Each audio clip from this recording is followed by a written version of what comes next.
The second principle to become more like Adonis is humility. Humility is having a student mindset. It's understanding that you don't really know that much. It's knowing what you don't know.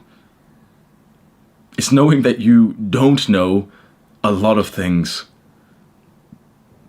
It seems kind of obvious, but the majority of people, probably including you, don't have that much humility. Because it almost seems like a negative word that we don't want to admit. Humility sounds like humiliated. We don't want to be humiliated. But humility is a beautiful thing. Humility is the killer of pride and ego. Pride and ego blind us of our weak spots. It is fantastic to acknowledge and to celebrate our victories, to feel grateful for our victories. But too many men get the ball rolling. They start seeing some progress and now they're blinded. And I've been in that position before, especially in the gym. 1-2 years into lifting and I think I'm massive and I stop working so hard. Humility constantly reminds you that you aren't that great just yet, and that's important. It keeps you striving for more, understanding that yes, we are the student and there's people, hundreds of people, thousands of people who know more than us. So we can put on the student cap and learn from them. Humility is absolutely vital in self-improvement, but in general for our growth.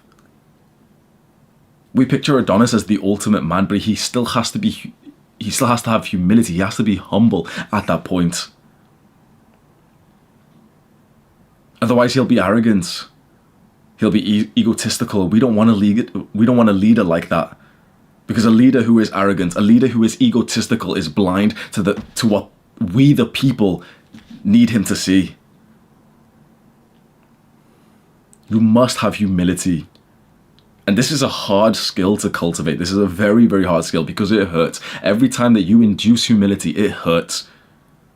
It suddenly puts you in an anxious feeling where you realize, wait, I'm not as high up as I originally thought I was.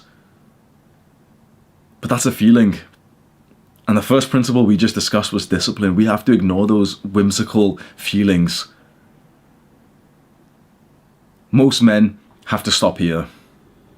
Most men don't have any level of humbleness and humility. They can't admit it. Because this takes confidence, even though it's somewhat like admitting your weaknesses and it almost feels like a bad thing. Think about the level of confidence it takes to hold your hand up and say, I don't know that. I don't know what that means. That's a powerful statement. I don't know.